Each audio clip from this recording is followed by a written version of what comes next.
Subscribe to our YouTube channel for in-depth interviews of India Inc. and press the bell icon so that you do not miss our updates.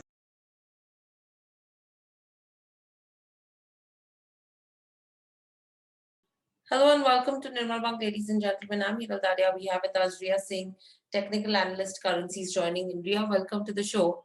Ria, let's start with the Indian rupee. Clearly, if you go to see with the kind of route that we've seen in risk assets this month in Asia, rupee is the only one which is seeing strength. Are you expecting this kind of strength to continue from here on?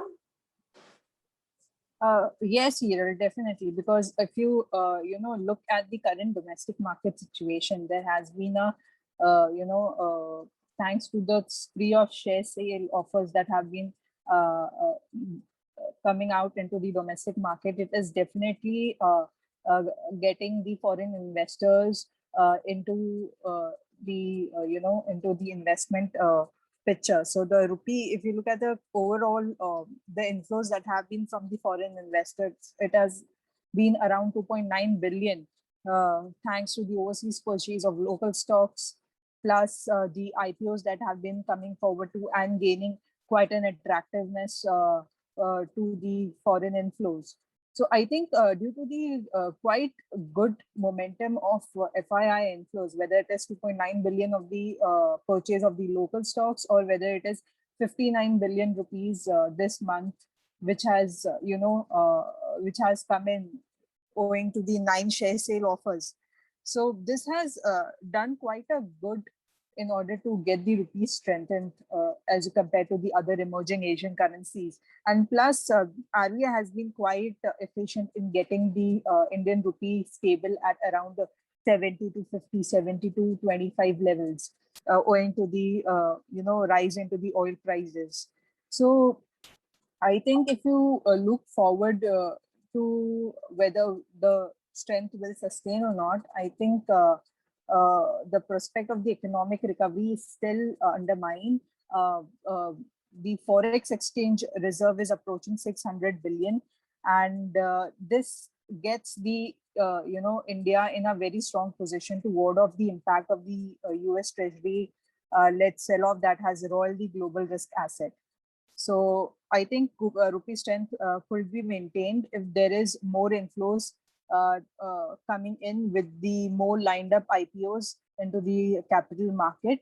And plus, if you look at the government disinvestment goals, so government is planning quite an aggressive disinvestment in the coming financial year. So this could lead more road for for more dollars to come in and help into the strength of the rupee. So I think even if the sentiment gets worse, if the economic numbers do come, slightly bit not as expected, the operation twist that has been performed by the RBI reeks into the the confidence and helps the hope that the central bank will keep the rupee stable at least in the coming months. So I think the central bank stand, the forex reserve that we have, which can support almost 13 months of import, and plus the good lineup of IPOs and the performance of our domestic capital market will lead the rupee to a, a strength, a strength forward mode, at least on a short term. So, and anytime you see a spike into the rupee, you should definitely go for a sell off on highs in the coming sessions. Right, so that's with regards to where the Indian rupee goes. Now, with this, Ria, if you talk about the euro, that has now started to come under pressure. Yes, there is the vaccination drive that's facing a hurdle. Now, how do you see it performing from here on? I think there is a little bit scare around the whole vaccination suspension that has happened, because the vaccine that they were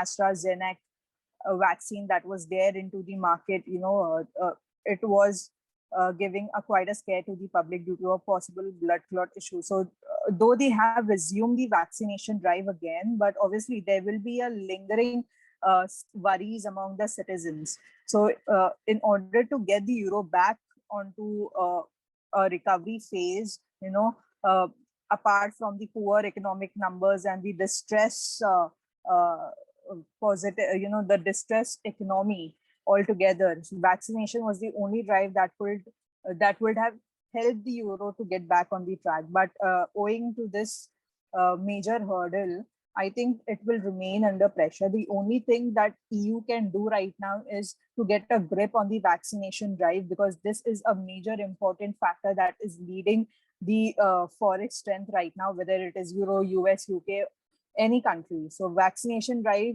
to get the vaccination drive back onto the pace will be a very crucial thing for the EU. And plus, because if it doesn't get back onto the pace, the cases are already rising into the EU zones, and this will again trigger new restrictions. So I think owing to this issue, euro could remain under pressure in the coming days.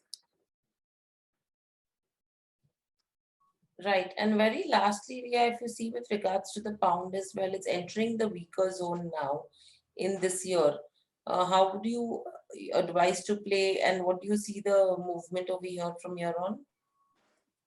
I think, after a very good and successful vaccination rollouts, the major hurdle that the pound right now has, the major hurdle that the Bank of, the EU, UK now faces is, I think, the statement that has come forward from the Bank of England, that it is still not sensing any optimism with respect to the outlook, and the whole UK outlook still remains a little uncertain. So this could, I think, weigh onto the whole bullish sentiment that was revolving around the pound, and could affect the blueprint that has been released by the UK Prime Minister. Plus, the Britain prospect to reestablish its trading relationship due to the exit from the EU is another hurdle that it is facing right now. And the third major, fundamental point is the EU is now withholding the COVID-19 shots from the UK. So the vaccination drive, which was a major strengthening point for the pound at the start of the 2021, is risking a sharp depreciation right now, because such a major step will definitely put a dent into the relationship between the two countries. So the EU will likely reject the authorization to export more vaccination rollouts to the UK, and will first get its drive back on pace. So this is the major hurdle that is seen right now, and which is pushing the pound altogether into a bearish zone. So I think even the pound will remain under pressure into the coming days due to the negative statement that has been provided by the Bank of England, plus the fragile relationship that it is now tackling with the post-Brexit with the EU. Right. So, Ria, what are the strategies that you would want to recommend? I think for the coming week, you can buy into JPY INR, because yen has been facing quite an hurdle, at least from past 4 to 5 session. It has been trading quite flat and in a very narrow range. So this indicates that there is quite a bit of support at the lower levels into the yen, and the today's momentum was seen as freeing those levels. So today was a breakout session in that we have seen in the past 30 minutes. So buy JPY INR on dip at around 66.80 to 66.78. Keep a strict SL at 66.60.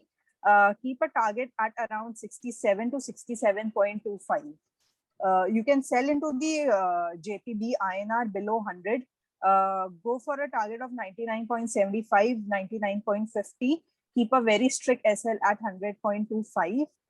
Sell USD INR on highs around 70 to 56, 70 to 53. Keep a strict SL at 70 to 70. You can go for a target of 70 to 35, 72.25 in the coming days.